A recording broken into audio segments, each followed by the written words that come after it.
Check, check.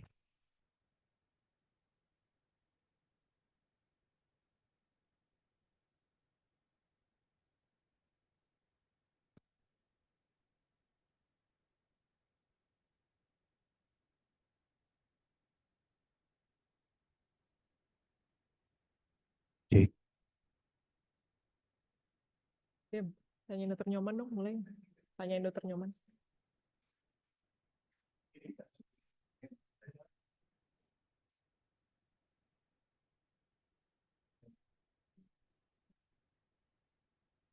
Cek. Cek, satu. Cek.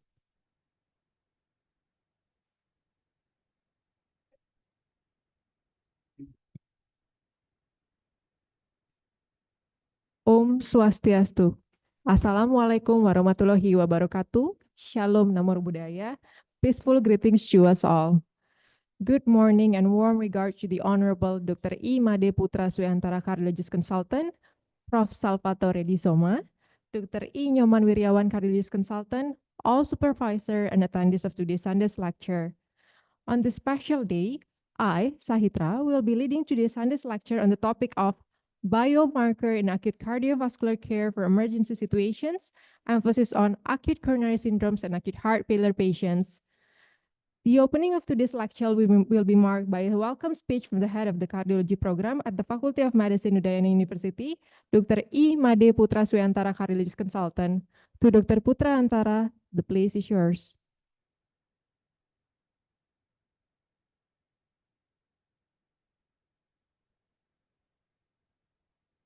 Check, check.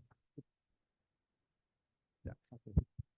Thank you. Good morning, everyone. To all the residents that are present this morning, and also to the rest of the members of the Bali Cardiology Society that are probably mostly present online. Thank you. And of course, our distinguished guest, Professor Salvatore, deja vu again.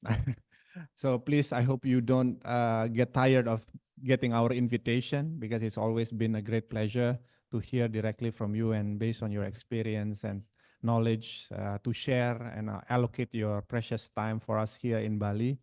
And thank you again for everyone for being here. So I don't have much to say, but hopeful that this continuing education process and session will be fruitful going forward. And we have discussed yesterday, for example, Professor Salvatore have graciously allotted some time to discuss about potential research going forward that we can collaborate. And these kind of things are very important for us to enhance our scientific and academic approaches. Like Professor Salvatore mentioned in multiple times in his talks yesterday, even though we don't have widespread access to the things that he talks about, the markers and the processes, but it's important as a good cardiologist. We all need to know and have a sound knowledge about the trends and the new frontiers in the treating our patients, because sooner or later, it will be available and more accessible to us. So we need to equip ourselves with the knowledge about all the recent advances in cardiology. With that's been said, again, thank you everyone for coming, and hope we have a fruitful session this morning. Thank you.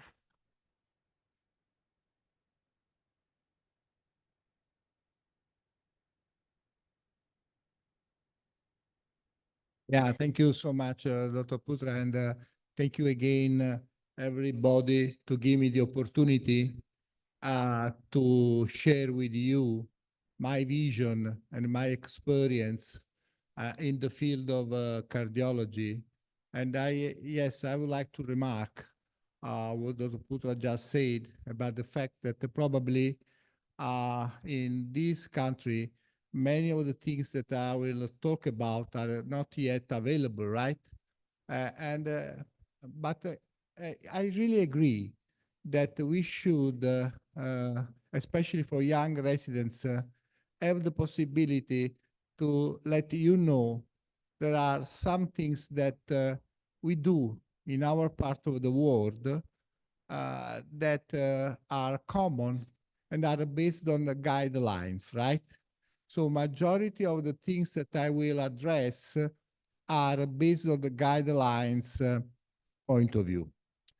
I don't know if our guidelines are good for Indonesia, right? Somebody can say, okay, but we need to make some specific data from our country to be able to apply what you are doing in Western countries such as Europe and US, because our guidelines are based on our part of the world experience. But this is not bad, because at the end of the day, this is the invitation for you to provide the data. I understand that many of you in the residency are doing this job, and then you will become a cardiologist, right? And you will work as a clinical cardiologist in practice. And I understand that you have to be realistically involved in your job, doing what your country is providing you, right? And this is something that is a little bit challenging. But again, I think that is important that you know what is the standard of the care, right? And in the future, next future, I hope very soon, you are going to have the opportunity for sure to impact. And if you are so young and you are becoming a clinical cardiologist, you really want to do something that is in some way novel for your patients. Because what is the evidence of guidelines that are increasing our patients' life expectancy? So final goal of our standard of care is not to be good or bad, is simply to improve outcomes of our cardiology subject. So at the end of the day, what is the value of the guidelines and the novelties is that are aimed on the evidence-based medicine, right? That we can improve our patients' outcome. And still cardiovascular disease are worldwide the #1 reason for die, right? And I am sure the same in Indonesia. So working well in your field in the future, taking in mind there are something you can do better, you not should be feeling frustrated if you have not these possibilities. You simply should work to try to think how can you do better having these tools. Now, why as clinicians? Because I was graduating 1978, so a few days ago, right?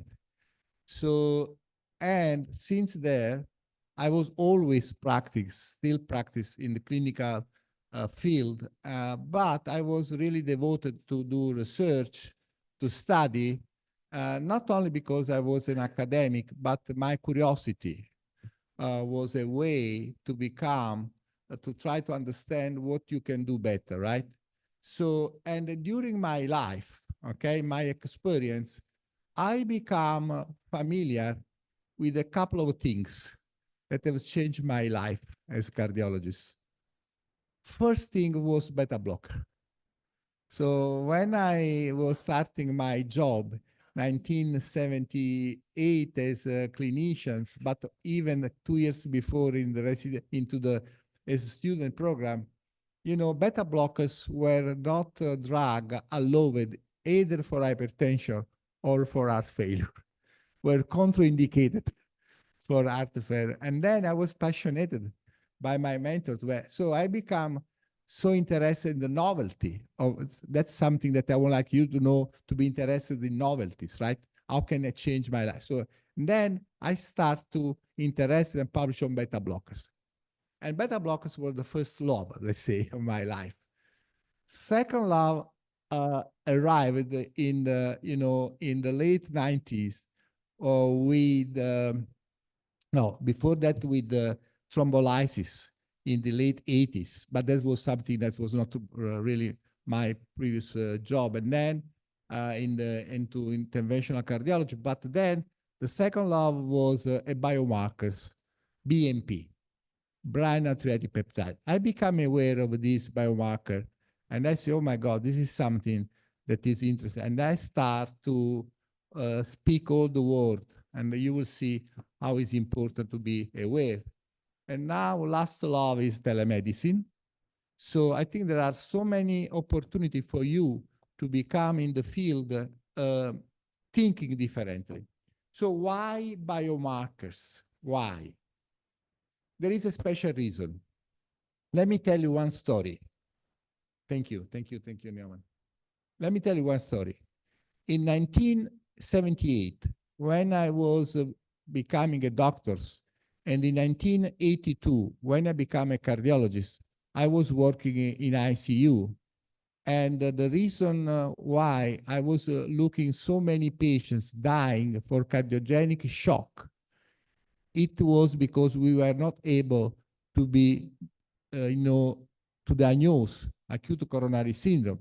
Because you are too young, but let me tell you, at that time, we were using transaminase and LDH for making diagnosis of acute coronary syndrome. And in the meantime, the patient was there. We were making transaminase, LDH.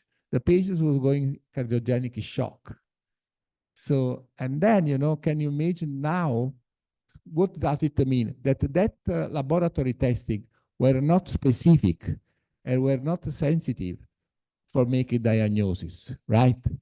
But the technology of laboratory is becoming so good. And now, thanks to this laboratory testing of biomarkers, you are able to immediately understand what is going on. So specificity and sensitivity of this testing for helping you to make a diagnosis is so high that you cannot work without using them properly. That's the reason why you should understand as a new cardiologist very soon how these new tests are going to tell you what is going into the patients you are looking for. What does it mean, sensitivity and specificity? Means that this testing is mirroring or reflecting something ongoing physiopathological damage in the heart that you can immediately detect and you can immediately make a treatment. Do you understand why you should properly use biomarker now? And you understand as a clinician, because, I think there is a big gap between clinicians and laboratory doctors, right? We don't speak too much, but they are doing so well. But for them, it's difficult to communicate to us the clinical importance, right? So I think this is a kind of, and it's not only research. Of course, I based my career mostly on biomarkers, but it's clinical practice. So I thank you for giving me this opportunity, and I want to outline for you that it's important to know about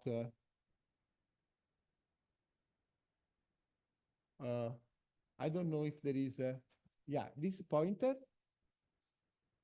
where I have to push to go. Yeah. Okay, sorry.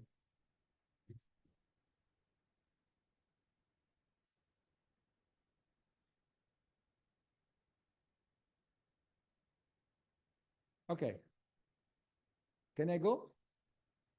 Okay.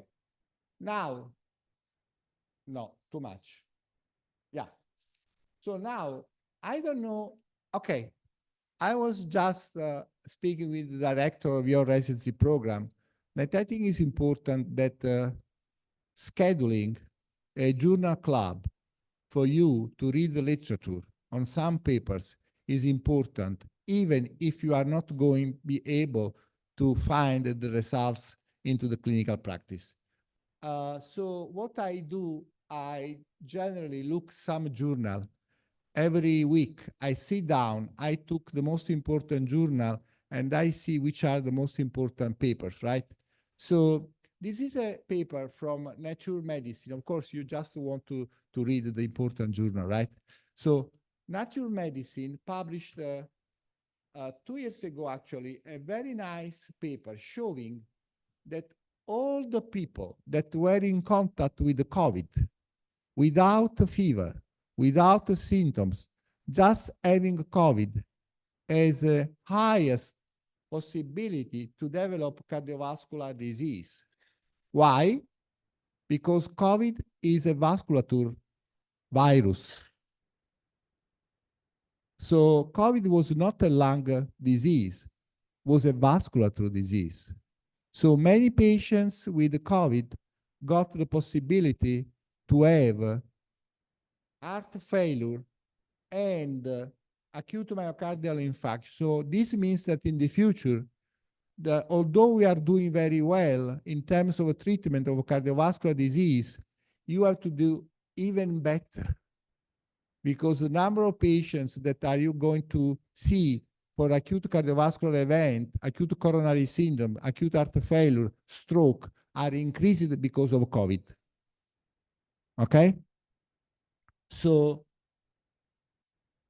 now I will go briefly during my presentation on the first more difficult job in the acute setting. I know that you are rotating in the emergency room, and I know that you are fighting with the diagnosis of acute coronary syndrome, correct? So now, but of course, the most challenging is a non-ST elevation myocardial infarction. So I am sure that you are aware that within the patients coming in the emergency room with a chest pain, around 10% of these people, 30% can have acute coronary syndrome, but forget about the typical symptoms.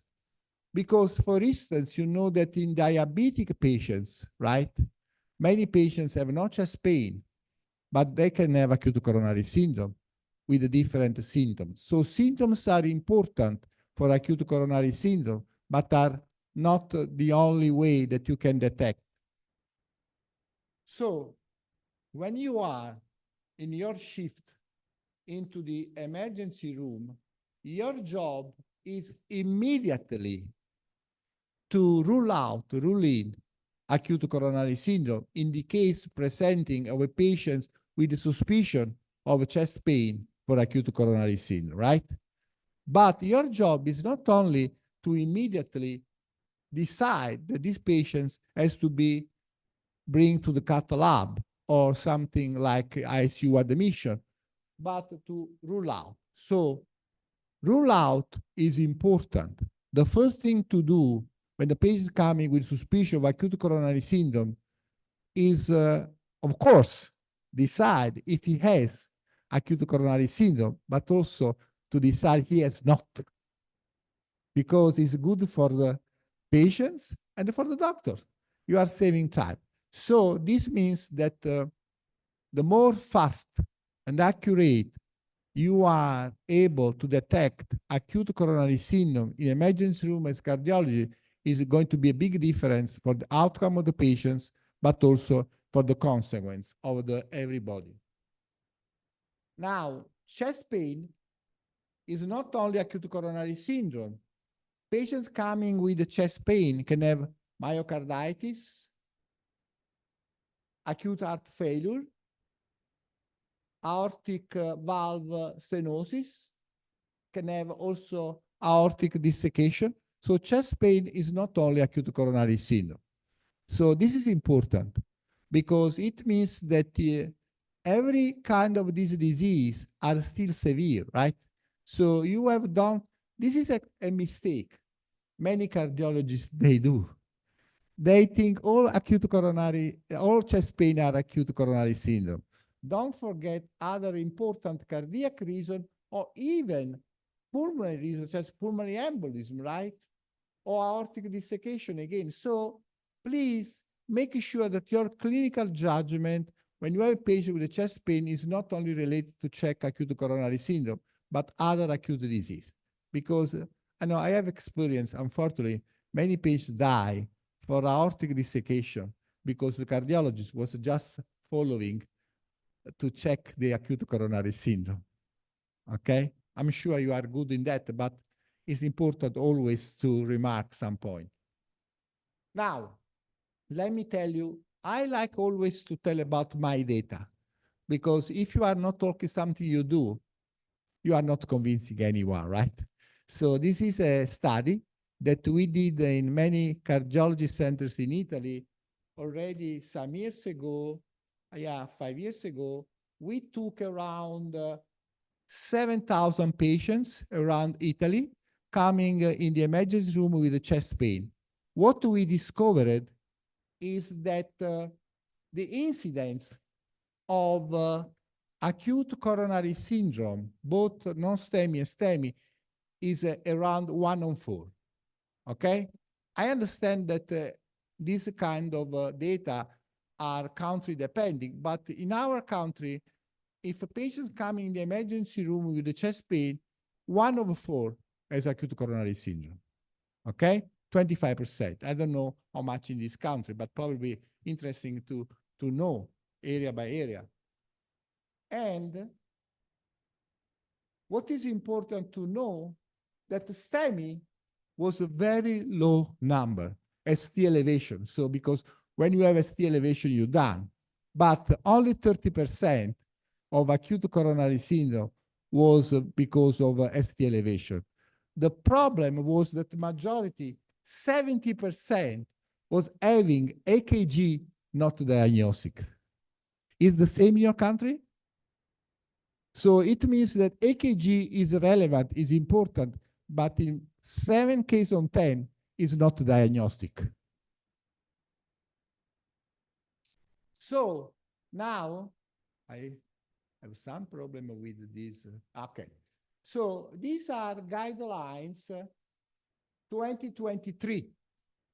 Yesterday, I don't know if you are aware with these guidelines. I really hope that you are going to read. So this is an opportunity for me to tell you which paper you should know, regardless of you are doing research or not, okay? These are guidelines of 2023 on management of acute coronary syndrome. Can I ask you, how many of you are aware of these guidelines? Okay, very good, very good. So this is important. So just to make sure, you see that this update show that the clinical findings are quite different. You can just walk in, or you can come with cardiogenic shock, right? So clinical symptoms are not relevant enough. Then AKG, again, you are familiar. You can have a normal AKG, you can have a ST depression. This is a ST elevation, but also ventricular arrhythmias. So you can distinguish in between non-STEMI and the STEMI. But what is important to immediately check high sensitive troponin, right? This is the most important thing to do. I have a question for you. If you have a patient with ST elevation coming in with chest pain, you have done, right? Because this is acute coronary syndrome. Are you making, in any case also in these patients, blood sampling for high sensitive troponin? Yes or not? Why? Because it's quantitative biomarker. Because it means that the AKG is not telling you how much big is the myocardial infarction. Why? If you do high sensitive troponin and it's very elevated, you can see, okay, this is a big myocardial infarction. And so it's going to give you not only diagnostic data, but also prognostic value. And this is very important. Now, what is important to know is that these serial assessment in the new guidelines are based on some criteria that as a cardiologist, you should know working in a patient in emergency room with chest pain. AKG, oh my God. AKG should be done in 10 minutes, okay? Every patient coming with a chest pain or suspicion of acute coronary syndrome should have an EKG in 10 minutes, okay? Most importantly, that's very important, don't stop to do just the 12 leads EKG, okay? You need to expand. If you have some symptoms that are abdominal symptoms, think about posterior or lateral myocardial infarction, okay? So I really suggest you don't to do simply 12 leads EKG in the case of suspicion. Always check for right ventricle derivation, V3R, V4R, you do as routine, very good, or V7, V9. This is really important because even, this means that the regular EKG sometimes in 12 leads is not diagnostic, but if you do additional leads, you can find some change in EKG that are going to facilitate your diagnosis, okay? So 10 minutes, and don't forget to check right side and extreme lateral side of the heart. Okay. Now, I told you the clinical picture. I told you the EKG story. I told you regardless that 70% of patients have myocardial infarction, the EKG not diagnostic. And now comes the story of high-sensitive troponin. Are you using high-sensitive troponin? Okay, which kind of high-sensitive troponin you use? IoT. For which company? Abbott. That's good. You know, many cardiology, they don't know which assay they have in the laboratory. So this question, I will tell you very soon, is very important. In the past, we don't care, right? Now we need to care because the troponin are different. So you use troponin I from Abbott. That's good. I am using the same. So guidelines 2023 recommend to have the result. So you are having the patients, suspicion of acute coronary syndrome, you visit the patients, you do complete EKG, you do the risk, and then you take the blood. You need, as cardiology, to have the answer from laboratory within 60 minutes. Do you have it? That's a problem. So this is something laboratory have to work with you. Because every minute you are waiting for, the number of myocytes that are going to die is increasing. Because in acute coronary syndrome, time is myocardium. So please talk with the laboratory and make sure. What is the difficult why they are not able to provide the result within 1 hour? What is the really, you have to bring by hand the sample to the lab, you have pneumatic mail. Why they wait so much time? Abbott is very fast machine. So there is something, probably the number of people rotation in laboratory, right? This is not a problem only in Bali, it's a worldwide problem. So, but I really would like you, again, we're having a conversation today that is not going to say, oh, they are doing this in US. No, even in US, some center, or in Europe, in Italy. So, but we are just thinking about the standard optimal care, right? So in 60 minutes, you should be available the first result of your high sensitive troponin. And that's it. Now, I don't know if I did something wrong here, but what is important to know that what's going on? Okay. That is really important. I told you at the beginning that when I was waiting for transaminase, LDH, and even CKMB or myoglobin, the patients was having a diagnosis within 6 to 12 hours, right? Now, the European Society of Cardiology, 2023, they recommend to do this troponin sampling at 0 time, at arrival, and the next shot will be maximum 1 or 2 hours. You don't need to do later. You do 1 hour, 2? Okay, so this is exactly what is happening in the rest of the world. Please don't waste the time, because I will show you now an important message that we have already completed a big study into Europe showing that if you are going to use 1 hour or 2, you are going immediately at 0 or 1 or 2 hours to done the job. Very few patients, you should go for 3 hours.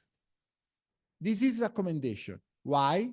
Because this new troponin and troponin you have in your lab is are so good that don't need too much time to tell you that acute myocardial infarction is there. Okay?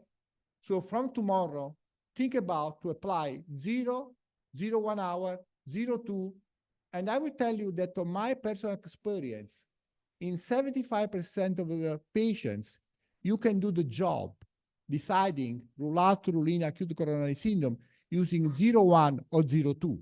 And only 30% need 3 hours. So within 3 hours, you have done.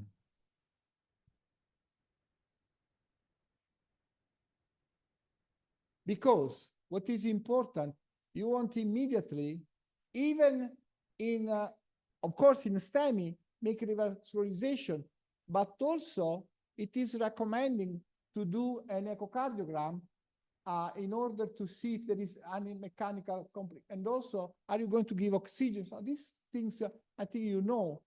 But what is important is to come to this algorithm again, 1, 2, because now that I become aware that you are not using this algorithm, I will show you the advantage of this algorithm and why, okay? This is the most important slide of this part of my presentation. And this is from guidelines that are 2020, is still the same. That is the reason why I really need that cardiologists know which kind of assay they use in the laboratory. Because here are listed the Roche, Abbott, Siemens, Singulex, Orthoclinical Diagnostics, Point of Care, Kidel. What is the most important difference between these kind of different assay? That they have a different cutoff, okay? So since you have Abbott, if the patient is coming at 0 time and you have the value of isentroponin below 4, okay? And the patient has no more chest pain. Chest pain was coming before he's coming to emergency room. You have done. You can send it home. You're done. If it is very high, greater than 64, you have done. Put it to the gut lab. You don't need to do the second shot, okay? If it is below 4 or more than 64, you have done. Abbott, I don't know if the same here. We have 2 different cutoffs for male and female, right? We have 14 for female and 26 for male. I think you have almost the same. You have the difference between male and female? Because gender female has less cutoff. Okay, so anyway, just the results is the same in terms of rule in, rule out. If the patient says a value below 4, you have done 0 time. Then, if the patients, you are not convinced, you can do the second shot. When? When you can do the second shot? I ask you, 1 hour later, okay? Maximum 2 hours. 2 hours is still okay. Better 1 hour. You do this? Okay. You do or not? 2 hours is still okay. This means that the result is coming how much time after the patient is arrived. 2 hours means having the results. Yeah, okay. The first you do 0 time, right? At a 0 time, the arriving not in 60 minutes, in 90 minutes. Then the second shot is 90 minutes later. So you are going to lose 1 hour for 0-2 because you have had 30 minutes for each shot. So this is something you have to talk. For NT-proBNP is okay, 90 minutes. But here you want 60 minutes, okay? You have to say there, I want 90 minutes. I don't care your problem. I care of my patients. You think it's a mistake? It's their problem. Your problem is the patients. So you are in your situation, even if you do 2 hours, so why don't you shift to 1 hour at this point?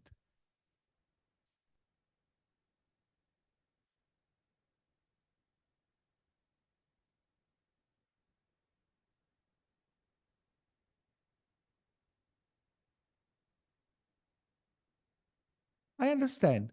So if he's going not to able to give you the result within 1 hour, you can anticipate the second shot. Understand what is the strategy? Okay. Anyway, so now let's say that you have the results and there is no change within 1 hour. Sorry, this is an important point. So the first shot is negative, very low, but you want to still do the second shot in 2 hours, still okay, okay? Because you are not sure that the patient is negative. What is important is the delta. If the delta is still not changing, you have done. So in this case, you are sure within 1 hour or 2 hours, there is no myocardial infarction. So in any case, you have done, okay? And this occurs in 70%, 75% of the patients. Here is the most important. If the delta is 6 units more, you have myocardial infarction. So what does it mean? Just make an example. The arrival value was, let's say, 42 for a man, okay? 42 is a gray zone, right? Because it's not more than 64, is not less than 4. 42. And you do the second shot in 2 hours, and the value is 49. Is this acute coronary syndrome? Yes. So simply, right? If it is still 42, is coronary syndrome? No. In this case, if his patient's diabetic, smokers, high cholesterol, hypertensive, you still can do 3 hours. And you can apply the same delta for 3 hours. Any questions? Can I ask you how much time are you taking your patients in your emergency room? Are you applying this algorithm? Eh? Yes or no? So many countries, they don't apply, so it's not, I don't see the problem.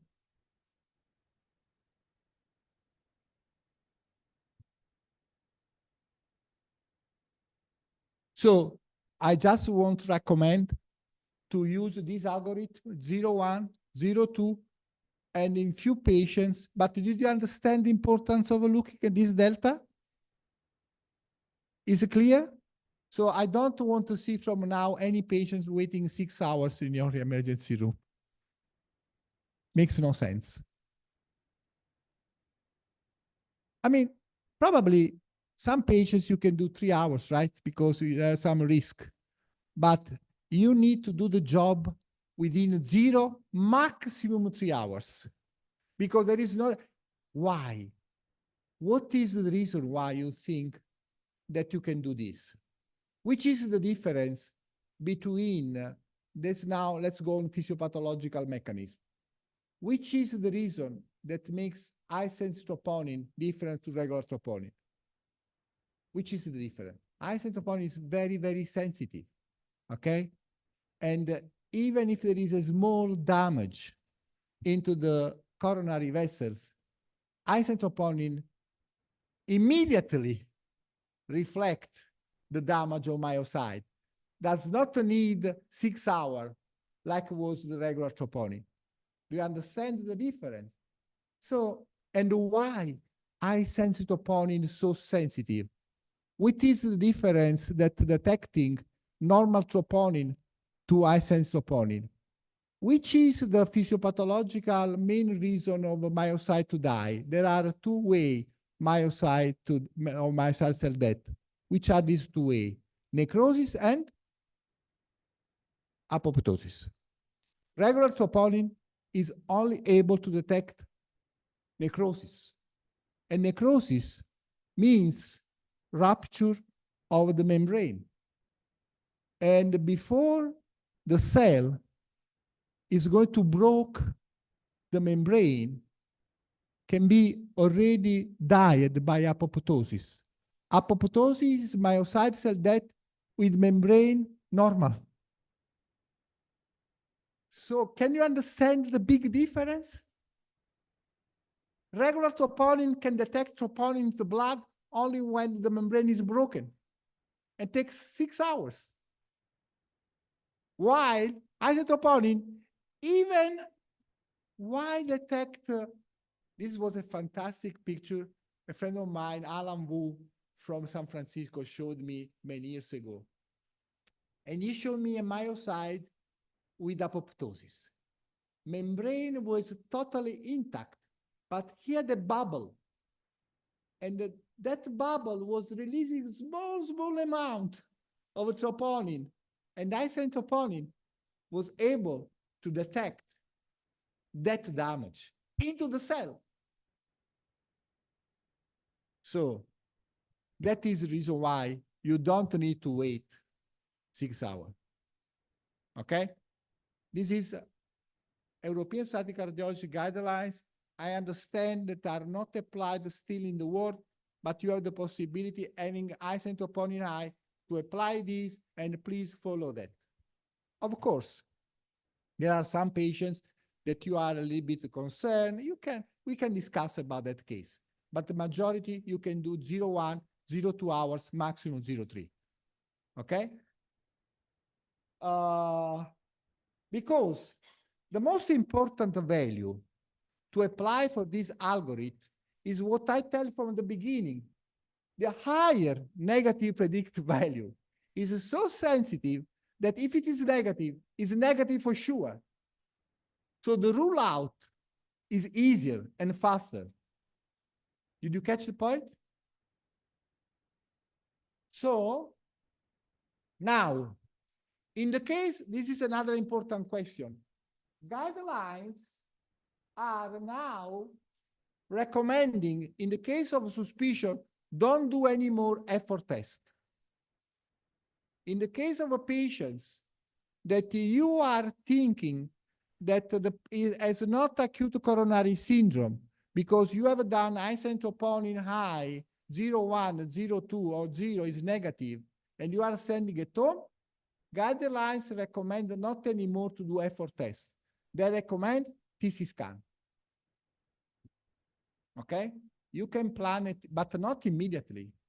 You can plan 1 week later. You do TC scan for these patients? You should think too. Effort test makes no sense, especially in women. So when you see the sensitivity of TC scan in coronary vessels damage compared to effort test in the woman is amazing difference. So please organize in some patients, not all patients, TC scan in case you have doubt. So talk with the cardio, and now there are so good machine that do TC scan with regular heartbeat. They don't need beta blockers. So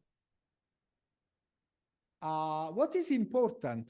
I have a question for you. Once you have admitted your patients with acute myocardial infarction with a troponin I of, let's say, 120, okay?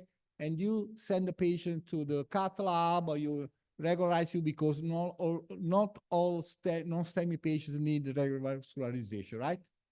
Are you controlling cellular troponin? That's a big mistake. That's a big mistake because guidelines, they recommend to measure for prognosis. Because if troponin is not coming to be normal, you should not discharge these patients because it means this patient is going to have very soon heart failure because you are discharging the patients with ongoing myocyte cell death. So please, before discharge, after any treatment, angioplasty or any kind of medication, please make sure the troponin become normal. Okay? Because it's a quantitative biomarker. It's not a diagnostic biomarker. So the more it is, the more is the damage. You don't want, listen, this is an important message because isotroponin is not only elevated only in acute coronary syndrome, but in many other diseases. Never, never, never send at home a patient with high sensitive troponin elevated. The risk of dying of these patients is very high because you are sending at home a patient that is losing myocyte. Okay? It is not only for research, it's clinical practice. Come on. And what is the beauty of this? That in the future, whether you are working in Borneo or in Papua or in a small island, you can have a point of care. Did you see the point of care?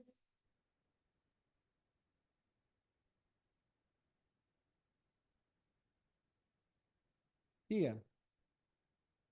It's a point of care system. So you can do this in Borneo, in your office. Just rule out, rule in. And then if it is rule in, you can send to the cath lab. Okay? That's the beauty. You don't need laboratory anymore. You have a point of care from OrthoKidel. You can do. This is allowed. This is the only point of care that is allowed with a different cutoff, but is allowed. Okay?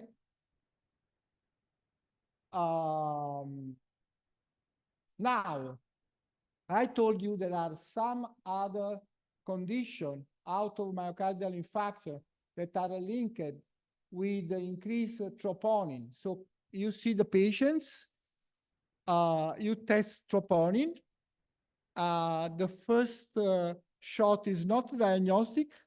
You do the second shot that is not diagnostic for myocardial infarction.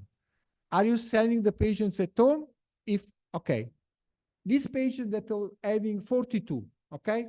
42. Second shot was 44. Is myocardial infarction? Yes or not? What is the delta you want for myocardial? From 42, you need how much to have myocardial infarction? 40? More 6, right? 42 is baseline. So you want at least 49. Okay?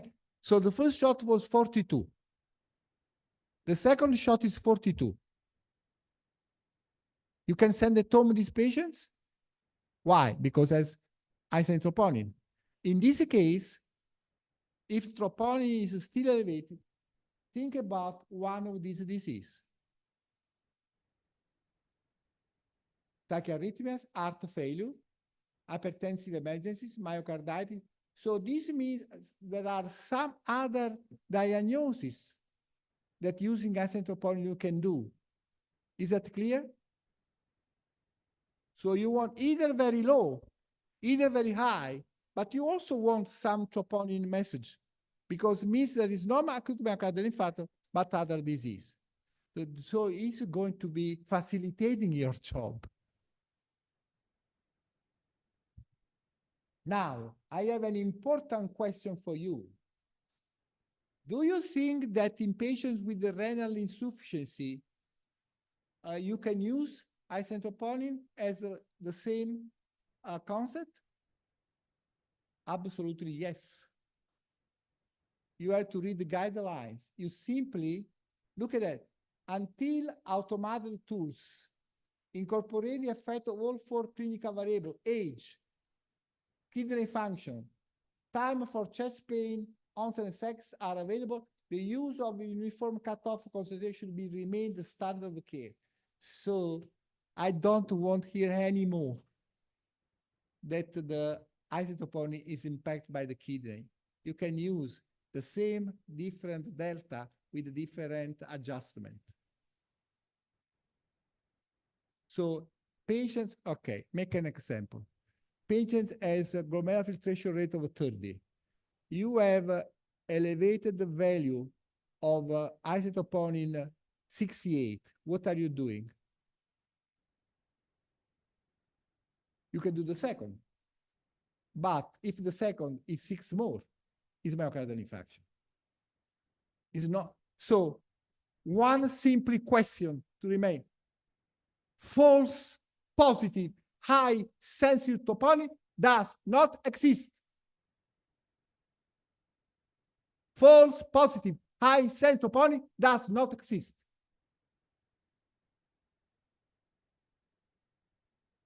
So you simply need to adjust your cutoff, but you still can trust isentroponin.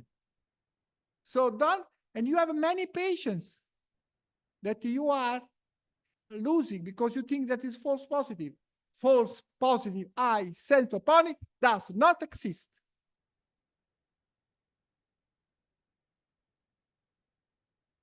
It's important.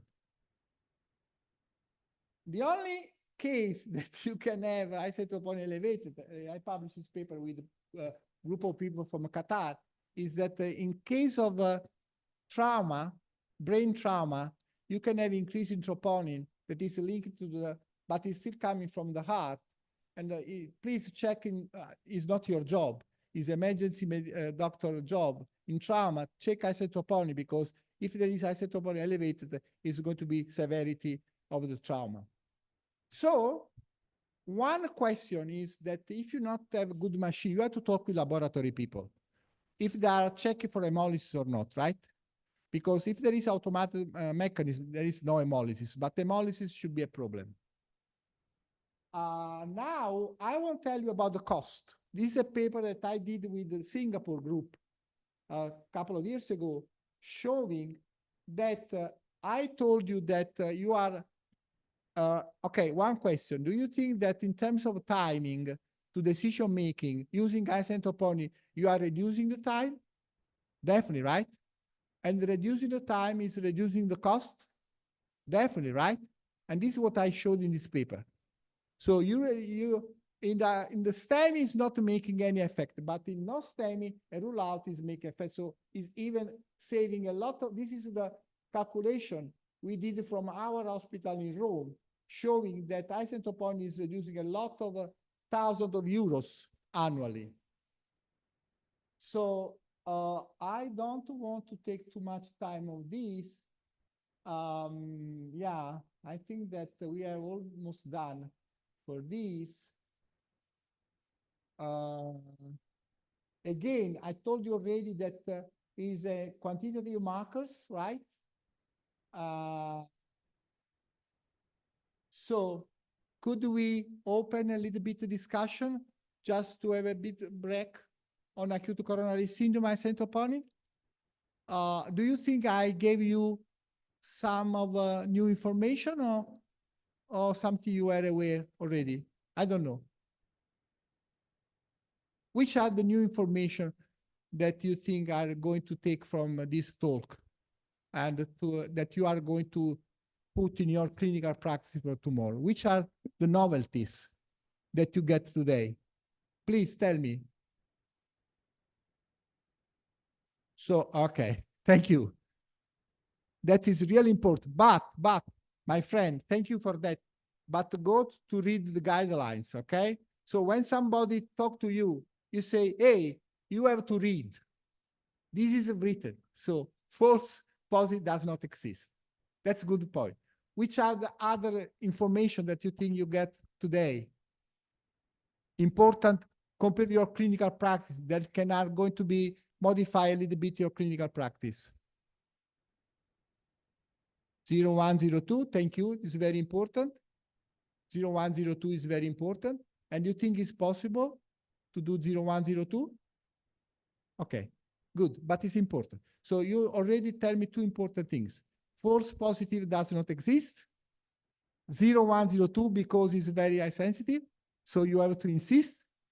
And then which are the other information you got that are going to change your clinical practice?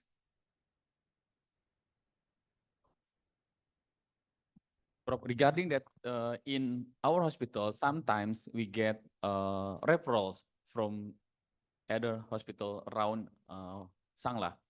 It means that if we get the referral from the other hospital saying that the cut of the HF troponin, high sensitivity troponin, is already high or is already raised, you don't have to re-measure or recheck here in Sangla. Is that we can point of view or? Okay, this is a very good question. Dr. Newman question is very good. So this is the reason why you want to know which kind of assay laboratory are using there. Because then you have to recheck, right? So if, for instance, they are using the same Abbott laboratory, you can trust them, right? Because if they send to you, this is a good point, into the network, right? You should talk. And you have to, the cardiologists, they need to know that the number is coming from which assay, which laboratory testing. If they are using Abbott and they send to you a patient with the value of 75, you don't need to recheck, you're done. If they send you a patient with Abbott of 42, you have to recheck. So make sure that this algorithm is the same in the other hospital. So if they're using troponin T, right, and the myocardial infarction is there, and you are using, you can still trust if it is really. So again, this is the most important picture. You have to have in your, please take this picture from 2020 guidelines and see which is the laboratory. So you don't just want the number from the referral center. You want to know which is the laboratory. So you can decide based on this table if you can trust or not. Do you understand the difference? So I just ask you, it's a good question, to ask these people, okay, tell me how much it is, but which assay are they using? And you have your list, they have their list. So they don't need the list in your hospital, you have Abbott, right? So they don't need to check because they have, I assume, but I really want you to make sure that you know this number. But in the case of transferred patients, you should check this.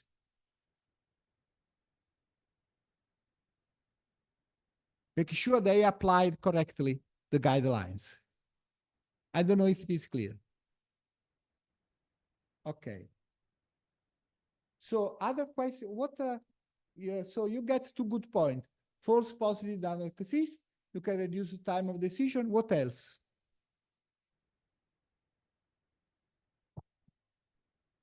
Yeah. Thank you. Diagnostic evaluations. Thank you. And you agree with me? Yes. Even we never done it here before. Yeah, I think it's really, but you think makes sense? I don't want to Yeah. tell you something that makes no sense. Makes a lot of sense.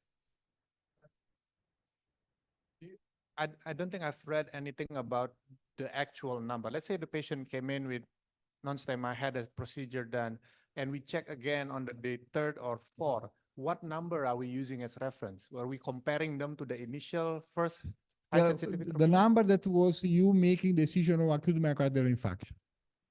So it has to be below that, or Should be normal.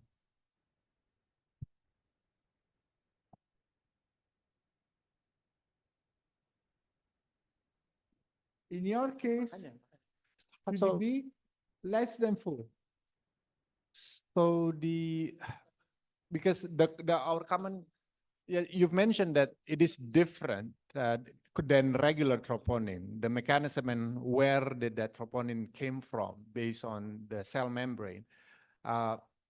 So is it cleared out of the system considering normal within 24, 48 hours?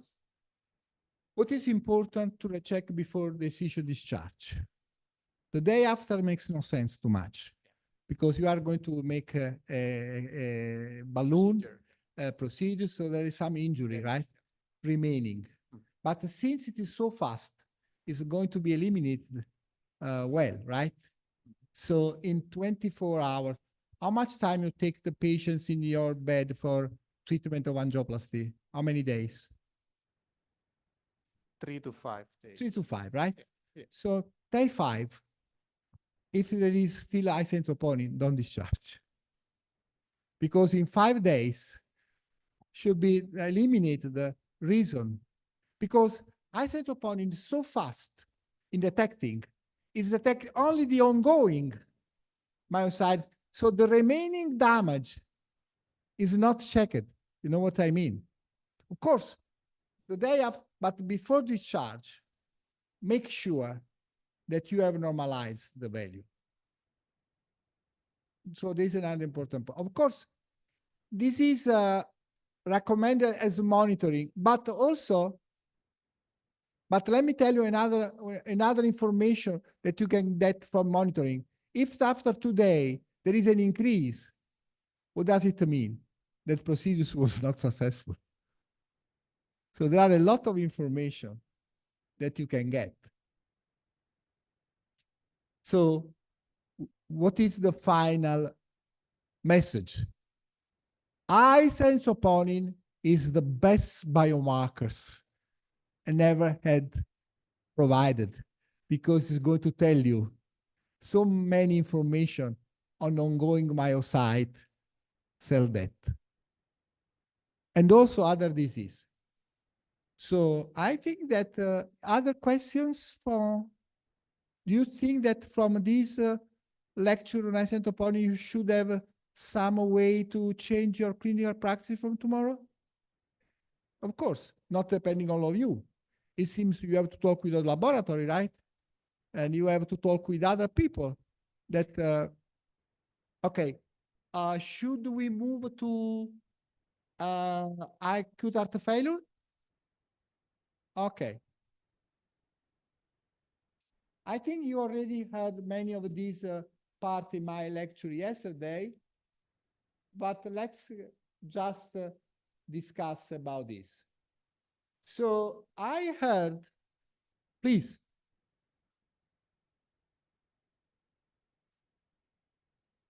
How to diagnose the chest pain in emergency department with myocardial infarction with patient in renal insufficiency but already on hemodialysis? That's a good question. Let me tell you that in this case, you still can use the delta. So first of all, dialysis patients, troponin should be eliminated during dialysis, right? Yes. So depends when the patients have done dialysis. So assuming that generally dialysis we do every 2 days, right? Do you do the same here? 2 or 3 days. Every couple of days, right? Yeah. So if the patients had the chest pain immediately after dialysis means there is no circulating troponin, right? Because dialysis take out everything. You can trust that one as a first shot. If it's occurring 12 hours before next dialysis, you have to check twice to see if there is an increase. So we see the delta. You The the delta. the Okay, delta. the delta. Okay. So if it's happened after the hemodialysis, If right it after? immediately after yes, chest pain, yes, is acute myocardial infarction if it is isotroponin, because yeah, he has to eliminate all the troponin by Mm. dialysis. okay. If it's occurring a little bit earlier to the second day, so you have some doubt because, but still, Yeah. is ongoing myocyte cell death. Okay. Thank you, Prof.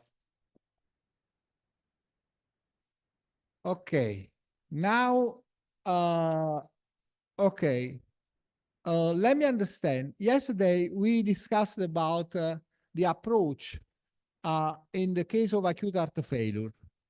In your organization, if the patients come with a suspicion of acute heart failure, you are patients with shortness of breath.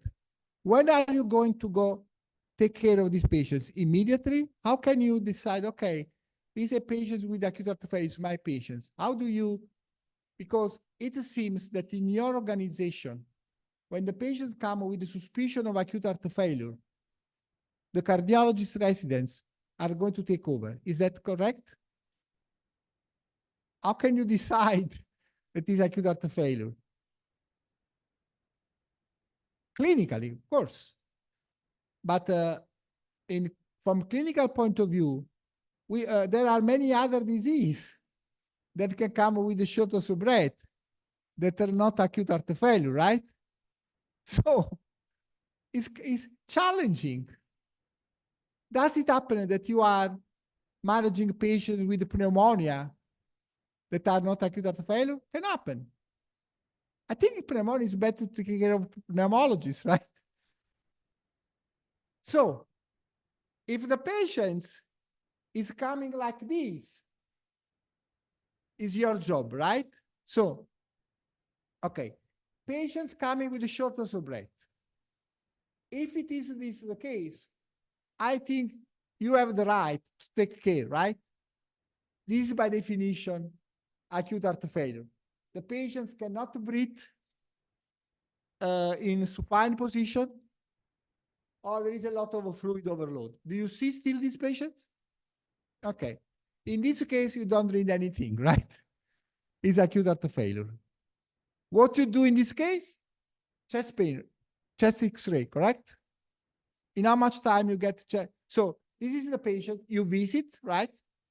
You look rails, you check third sound, you check arrhythmias, you do AKG. AKG has no sense in acute heart failure, right? I mean, it's not diagnostic value, but you have to do. You check jugular vein, right? And this is how much time it takes for you to do this kind of examination? 10 minutes? Edema, jugular distension, valvular sounds. So, and then you start diuretic, okay? And you take blood. Then we decide, okay, that's good. Then you send to radiology, right? To do chest X-ray. Portable, okay, even better. How much time it takes for you to have a chest X-ray in these patients with acute heart failure?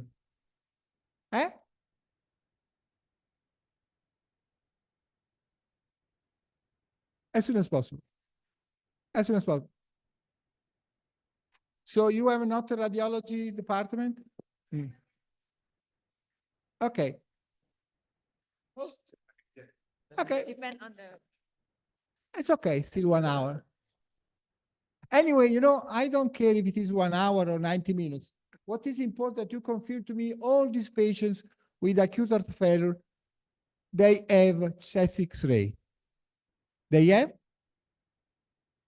They have or not? Yes. Chest X-ray. Okay, because chest X-ray in many cases confirm diagnosis because you have a larger heart and the congestion, right? And sometimes also the doubt of ongoing pneumonia there, right?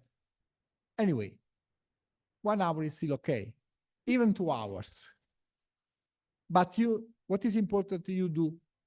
Okay, you do clinical examination, and the chest X-ray is the first confirmation, let's say, right? That is acute heart failure. But do you do immediately ultrasound in these patients? Okay.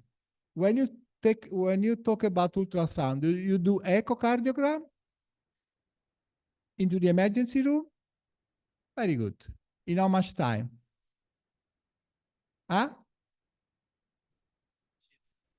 Right. But you have a portable laptop, right? Like this. Okay. Do you do lung ultrasound? And you check for B-line? Do you do vena cava? Very good. So for ultrasound, you are advanced.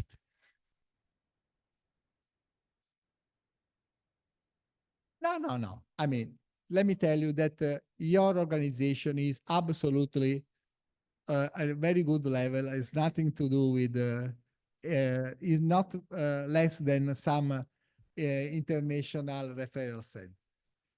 Now, the question is,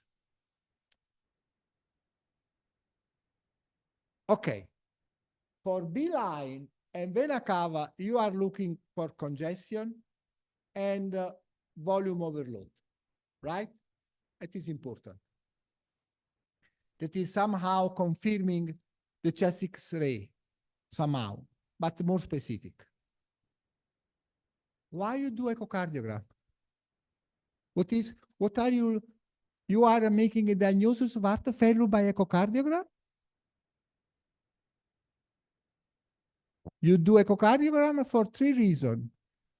Check for valvular disease. That is important. Yes.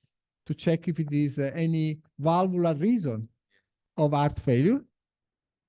Then structural alteration, dilatation or not.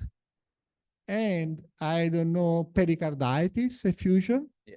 but it's not a diagnostic for heart failure. It's simply structural information. We also check for a level of congestion for Sorry. intravascular volume. So we check, actually we do the SAFE score for intravascular volume congestion. We check for the fluid responsiveness, the ejection fraction, the IVC, like that. The ejection fraction is absolutely important. IVC. But let me tell you, okay, that's a good point. And I was just arriving on that point, ejection fraction. You have patients with the symptoms of heart failure, okay? Ejection fraction is 65. Is it possible that is still acute heart failure? Possible. So ejection fraction makes no sense at the end. Because if I have symptoms, which is the additional data from guidelines you need to have a patient with the symptoms of heart failure, shortness of breath, and the normal ejection fractions, or non-significant structural alteration, which is the additional data you need to confirm? Anti-propionic biomarker.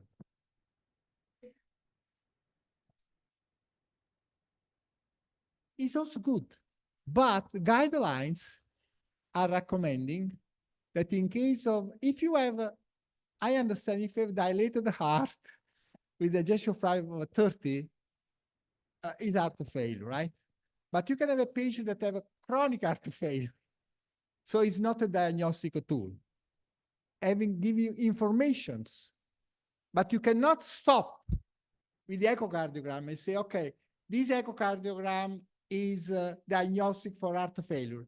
It's consistent with some alteration, but you still need, especially if it's ejection fraction preserved. Okay, this is, I really recommend about to read the papers, please. You do your lung ultrasound by yourself? So please read my paper. I published this paper in the European Journal of Failure 2019. Please read this paper. I don't know if you do this, you follow this point? Good point, because these guidelines, okay? No, this, what is the importance, what is the importance of this? That is not anymore operator depending, right?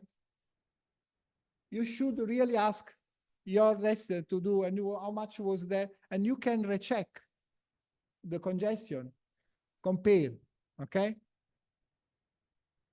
But please read this paper, it's very good. Now, we still need nitrate peptide. And I understand that as a routine you don't do, right? So you are out of guidelines. These are guidelines that I want you to show.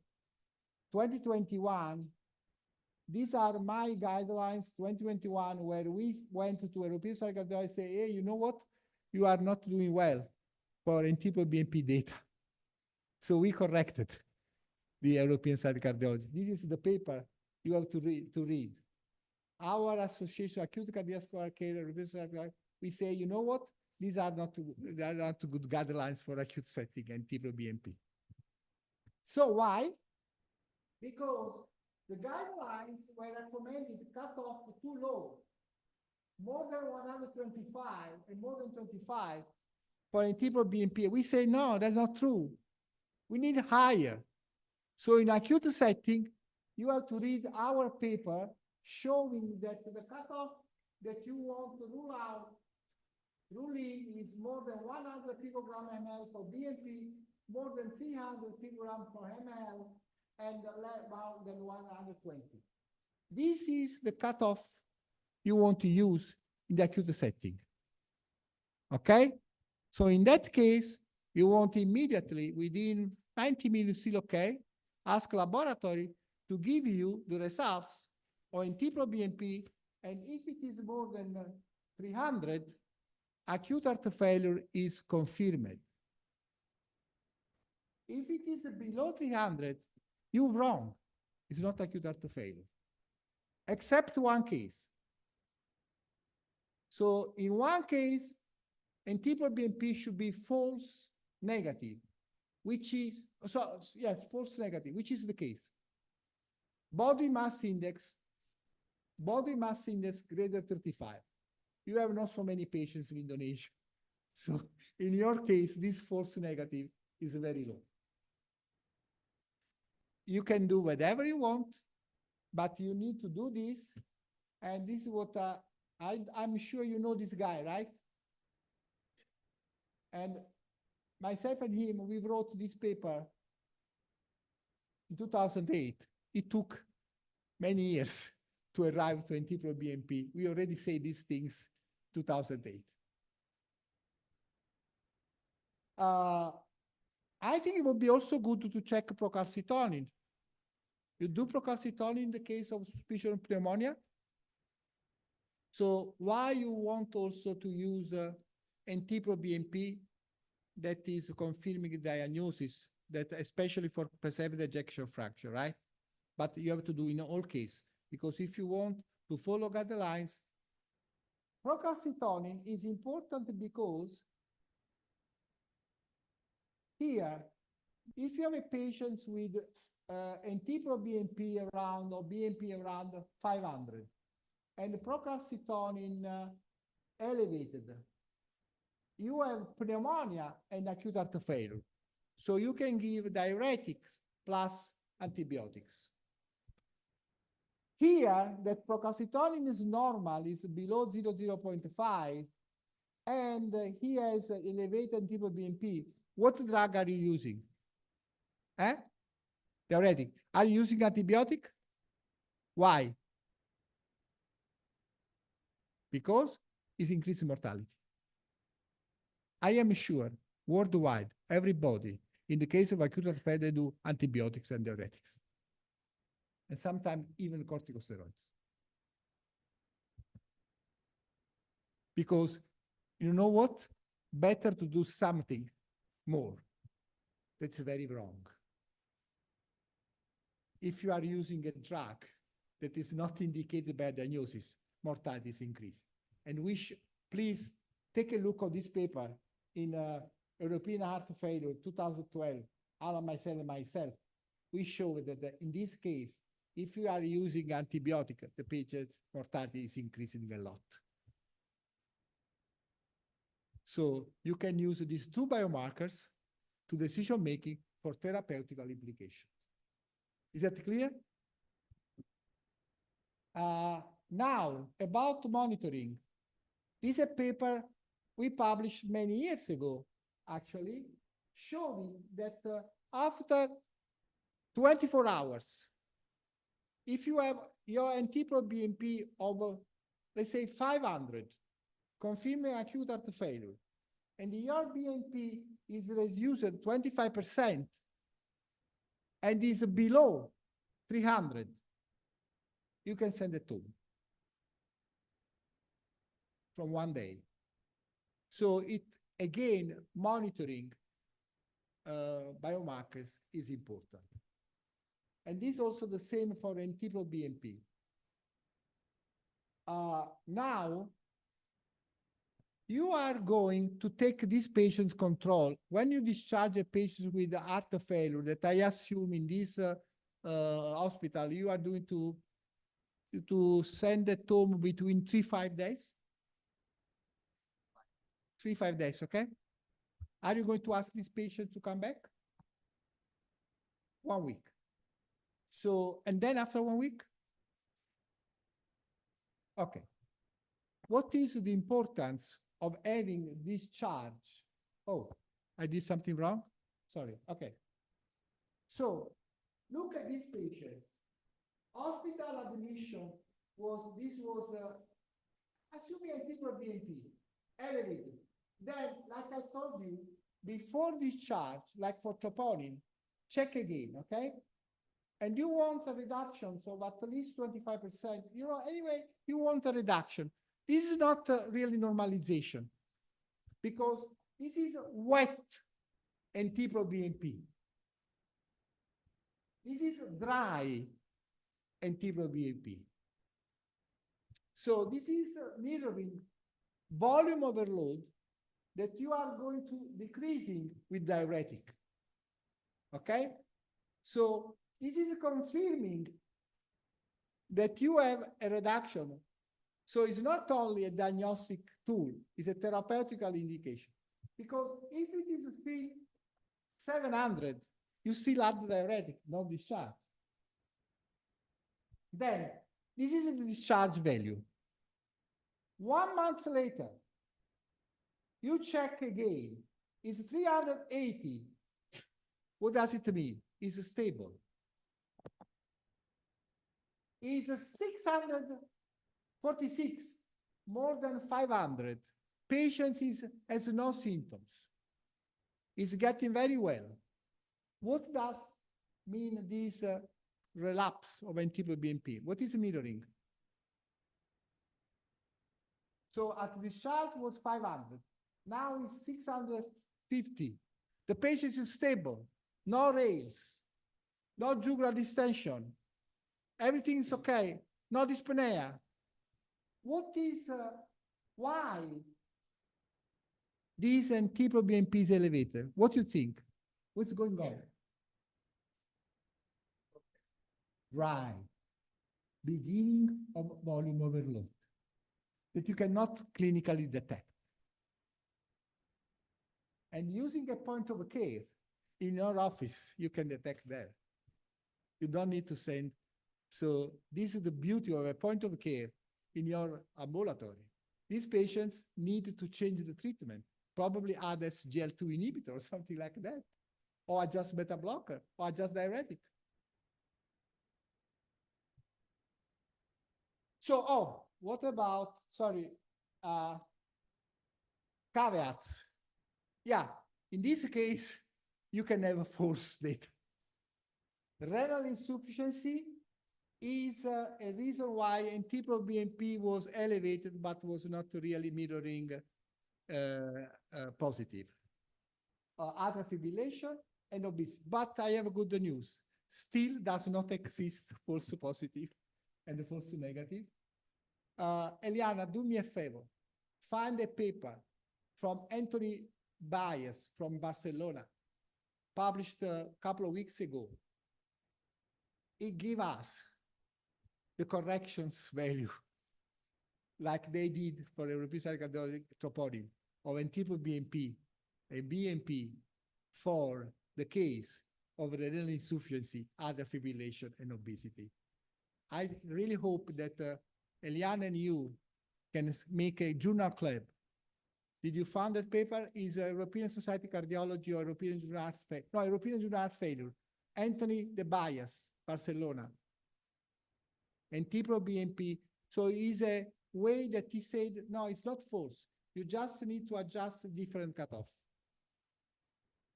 I really suggest you to have a journal club on that. And also the cost. Now the cost. I already addressed this. Christian Mueller, that is the vice president, I'm the president of the Great Network.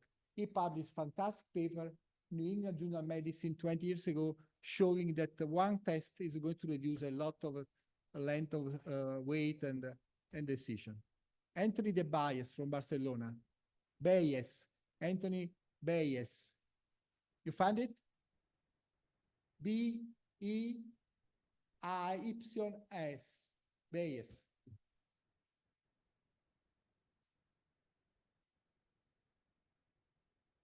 Did you find it?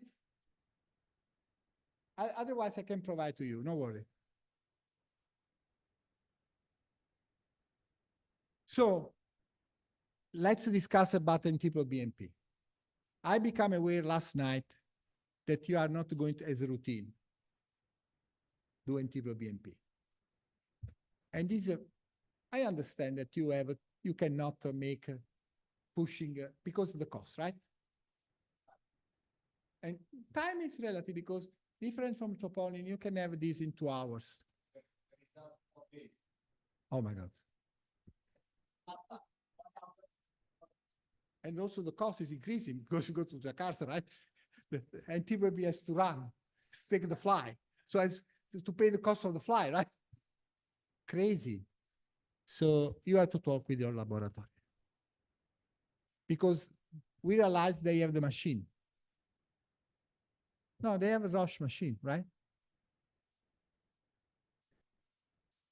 They simply have not to the test, the cartridge. Why? You have no idea.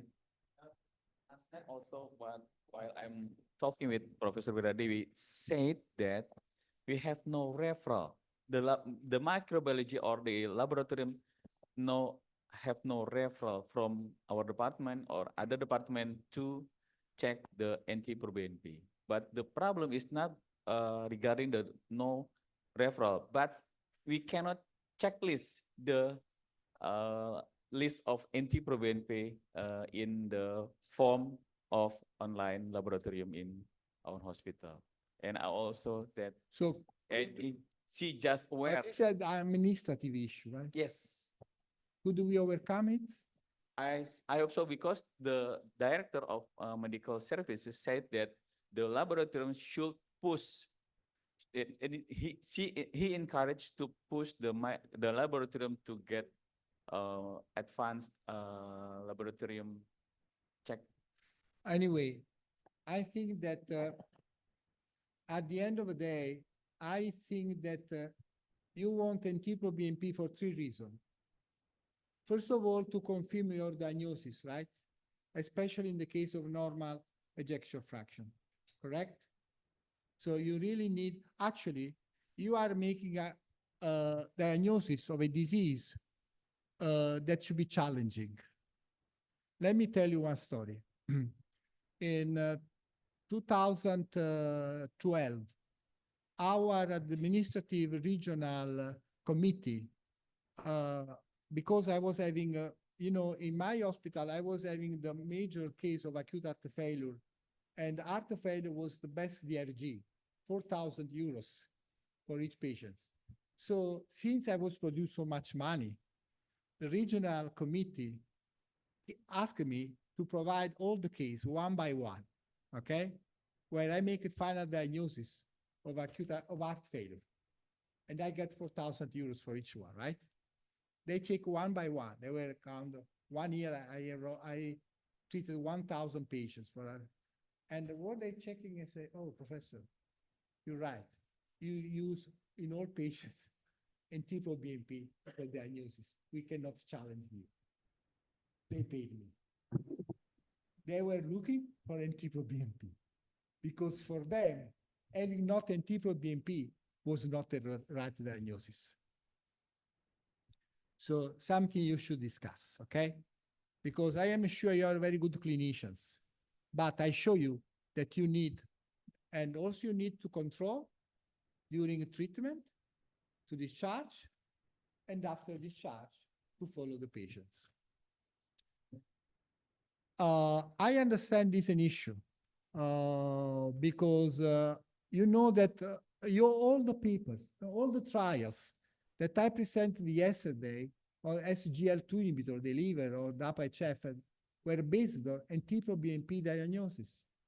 So no trial, no data you can trust without NT-proBNP. So you should become a center. And Dr. Ngoerah, when I came there in Yogyakarta 3 years ago, or 4 years ago, he was not using. Now he uses as a routine. So that makes no sense. After 4 days, makes no sense. You should have these results in a couple of hours, the moment you are making a diagnosis. Okay? You have to work on that. You found the paper? No? Okay. Yeah, did you find the paper that I mentioned? Okay. Okay, good. So okay, just open the discussion. Out of the problem that you have to try to solve administratively, right? Do you think it's good for you to have NT-proBNP available? Yeah, and I understand, but I mean, you should do something, right? No, I mean, tomorrow. I mean, it's important because even this sentence should be never applied for research if you don't provide the standard of care, right? So, okay. Now let's go on the last part of my talk. High sensitive troponin in heart failure. So, what is this? Okay, how do you call this picture? Myocardial?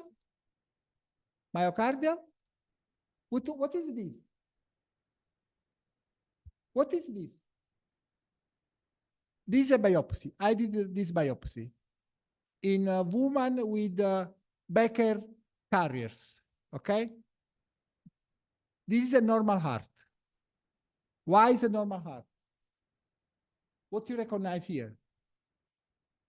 Myocyte, nucleus. We call myocardium syncytium. Is normal myocardium, right? What is the difference between this myocardium and this myocardium? Oh my God. No problem. What is the difference that you psychologically can see from this picture and this picture? Which is the difference? Less myocytes and also larger. Why they are larger? Why they are larger? They are trying to compensate the black hole. What is the black hole mirroring? Less myocyte. So why there are less myocyte? Why? Apoptosis. Myocytes are dead. Why in heart failure the heart enlarge? Why in heart failure, the heart progressively enlarge? Because of myocyte cell death. Yeah. So myocyte cell death is the reason of heart failure. Yes. So, and this is a patient with end-stage heart failure before transplant. I did in New York the biopsy, so showing there is ongoing myocyte cell death in heart failure. And I was able to show that it was for apoptosis and necrosis.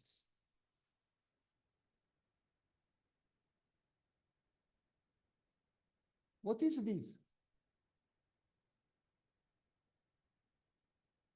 And what is this fibrosis coming from? Why this heart, in normal heart you have fibrosis? So this is fibrosis in heart failure and the stage state. Where this fibrosis coming from? Eh?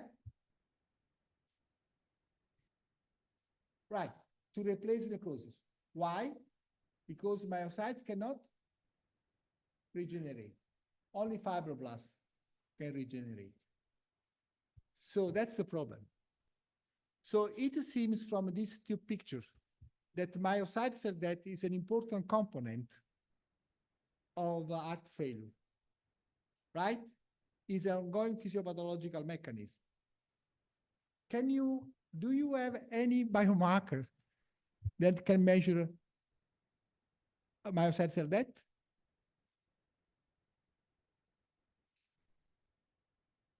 We just discussed in the first class. You don't want to say that. No. I sense troponin. Right. Yeah. Because I just told you in the first part that if you want, at that time, I was having noise and troponin. I said, oh my God, I should have a biomarker measuring. Because the more is isotroponin, the more is ongoing myosine, the more is severe, correct? The more beta blocker is indicated. Because beta blocker is the only drug that is blocking myocyte cell death due to sympathetic activity. And this is showed by, this is another paper I really want you to read from Frank Peacock. He took patients in acute heart failure with normal troponin, no acute coronary syndrome, okay? Normal troponin and elevated troponin. Patients with heart failure with positive troponin, they have very poor prognosis. So if you want in acute setting, having information, the severity, you should add to NT-proBNP isotroponin, okay? That you already are doing because you want to exclude acute coronary syndrome, right? But if the case that is elevated, but not acute coronary syndrome, you should use this for risk stratification. And this is a paper we just published last year showing the paper from my friend Frank Peacock was in reduced ejection fraction. We showed that also in preserved ejection fractions, isotroponin should be elevated, mirroring severity. So I think I can stop here, right? Because I just want to tell you that all these biomarkers, such as NT-proBNP, isotroponin, and glycated hemoglobin are available either on a finger stick or on blood point of care. So if laboratory is not working properly with you, you can buy with your funds and put in your so it's something that you can do by yourself. And there are some companies that can provide. So should we, okay, for NT-proBNP and isotroponin heart failure and procalcitonin, is there any question that you want to raise about clinical utility? Is something that is going to change your vision and management? So any questions? Just a question, are you doing as a routine in patients with acute heart failure, high sensitive troponin?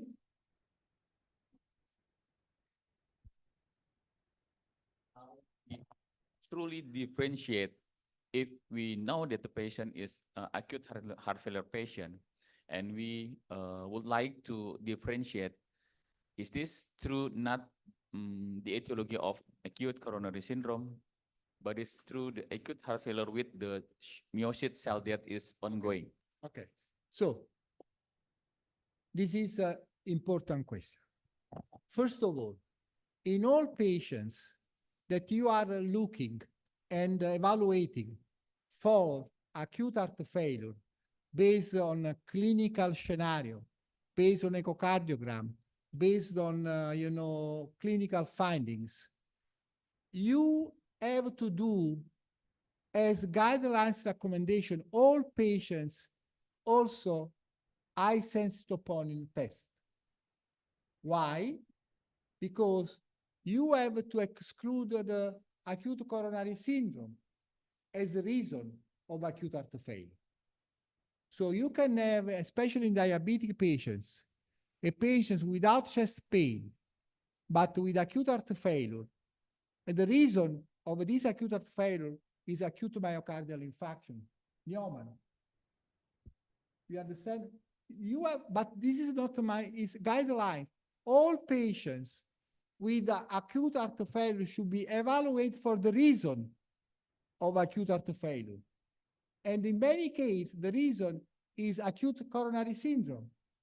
So in this case, the important diagnosis is not acute heart failure, it's a consequence. The major reason is acute coronary syndrome. If you don't check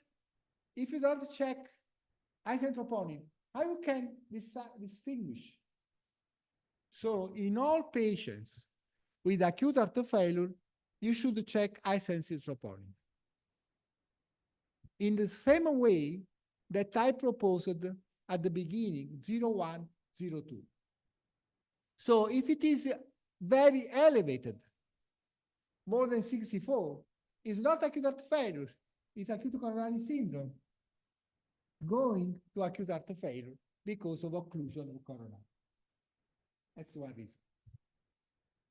So you have to do high sensitive troponin in all patients with acute heart failure to exclude. Is that clear? Now, this, I really want to make sure that you understand the point. Now, first shot is negative. Second shot is negative. Means that this patient has acute heart failure without acute coronary syndrome and normal troponin. Third possibility, troponin is elevated, first shot. With Abbott is 35, okay? Elevated. You do the second shot, is 36, still elevated. No acute coronary syndrome, heart failure, high sensitive troponin. This means it's heart failure with a lot of ongoing myocyte cell death. Right. This, and your question is, if this myocyte cell death is not coming from coronary vessel occlusion, where is it coming from?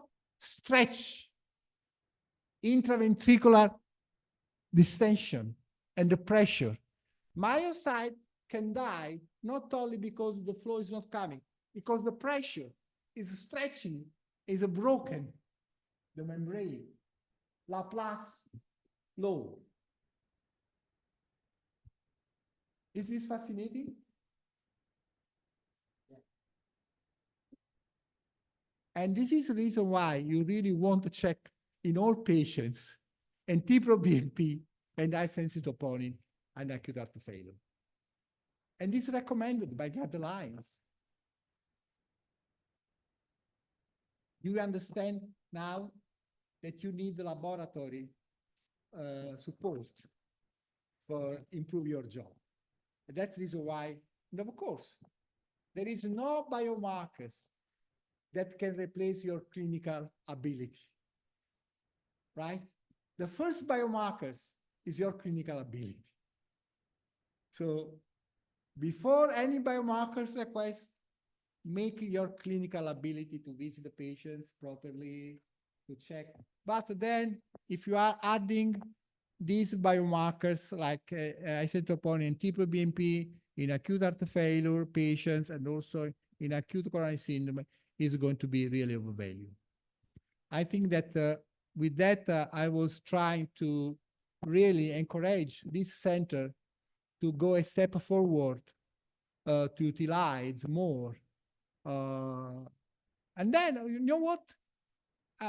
I understand it's a problem of the cost. And I understand that somehow when I go in Indonesia, somebody say me, but this is your guidelines, are not our guidelines. You think that Indonesia people are different from European? A little bit, but not really in terms of organ, right? The mechanisms are the same. You have the same organ, in fact, that we have. The diseases are the same. Less or more, a little bit, but I understand that it's difficult for you to collect research data, but at least to try to read the guidelines and try to apply is important. And also, yeah, can you expand this?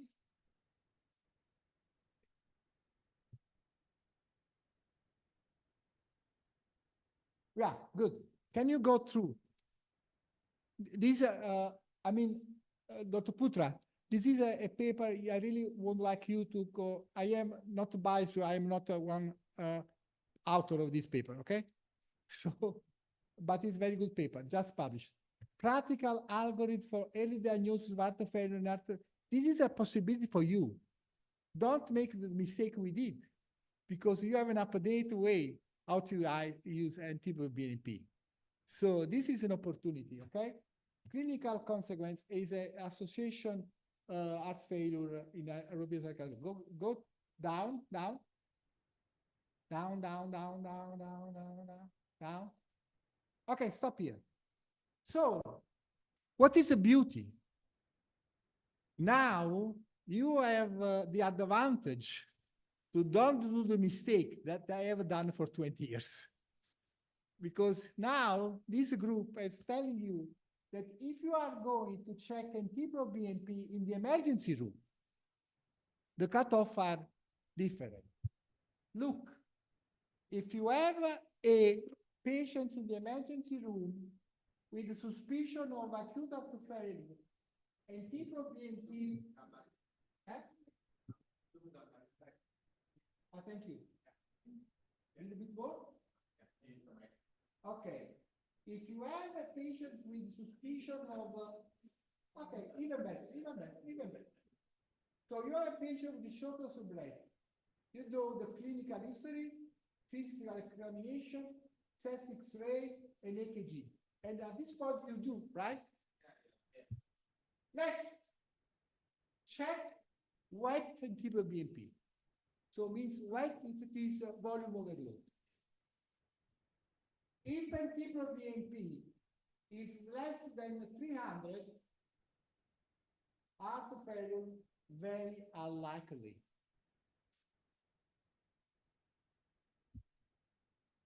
If the patient has a value more than 5,000 picogram ml, very high risk heart failure, severe heart failure. So again, quantitative biomarker. Now comes the age. If the patient is very old, more than 1,800, if very young, more than 450, no need to adjust for sex, body mass index, kidney function, other fibrillation. No need. Heart failure is there. Like troponin. Fantastic, you know?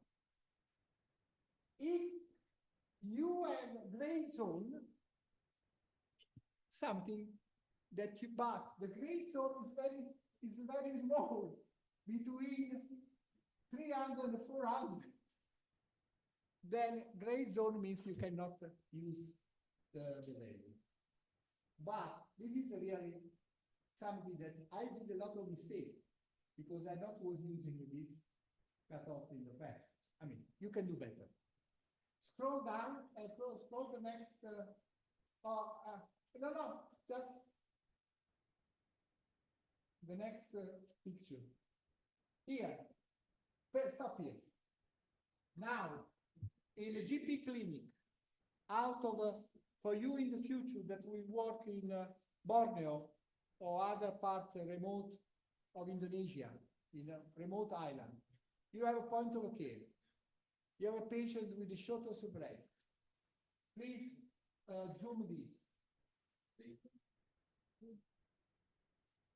So now we are moving from a medicine outpatient and NT-proBNP very low, no heart failure. More than 2000 high risk. You see, in the chronic situation, we are reducing the cutoff. But the next one is the most interesting one. Next one. Next one. Figure 3. Yeah, here, come. This is fantastic. Zoom.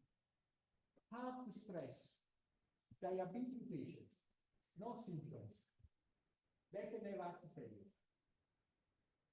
So in diabetic patients, if the NT-proBNP is very low, no problem, no heart failure.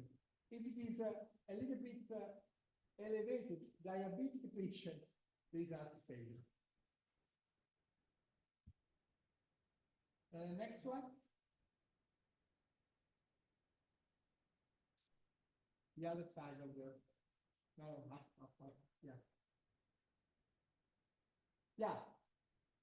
In this case, you should use for diagnosis in diabetic patients fatigue, natriuretic peptides, heart failure, dyspnea. So I think this is really something that is going to be of a great utility for you to start to use NT-proBNP in many settings to facilitate your job in hospital and outside the hospital. So this is really an opportunity for you that you're starting. Sometimes to starting later is better. You can take more information. So please make a journal club before implementing the utilization. And with that, I think I'm done. Other questions? Thank you. Thank you so much.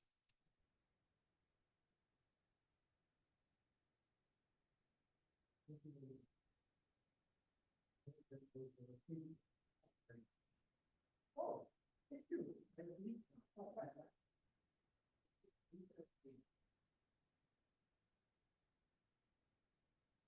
What an outstanding lecture. Thank you very much for this amazing topic, Professor. And as a gratitude, we'd like to present a certificate of appreciation to Professor Salvatore di Somma. And we now invite Dr. Putra Antara to come forward and give the certificate to Professor.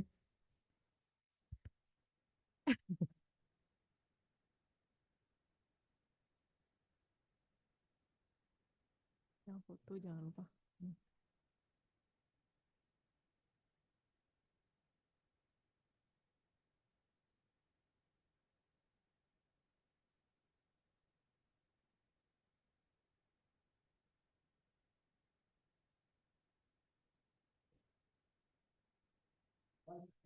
Thank you so much for providing your valuable time. We still have a lot of homework. We try to push with the local hospital going forward wherever we are working. As soon as I see that you want to speak, oh, that you will do it. Oh, that is the so as I see that this discussion is fruitful because we want to improve the quality of life in the university. So, this is what I do. So much time and working. Thank you.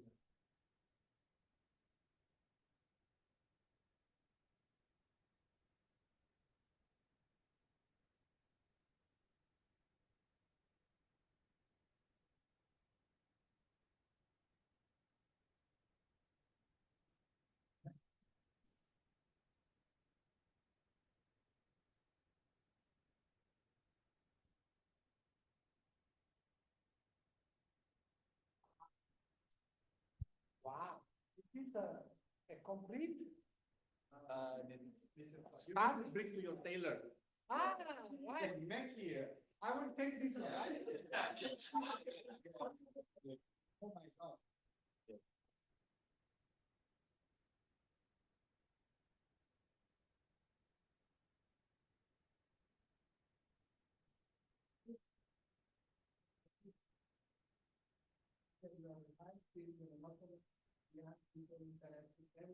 Really best cardiologist in Indonesia. I'm sure you have a very good mentor. Thank you. Before we close this event, to capture this moment together, I would like to invite the speakers and all attendees to come forward and take a group picture.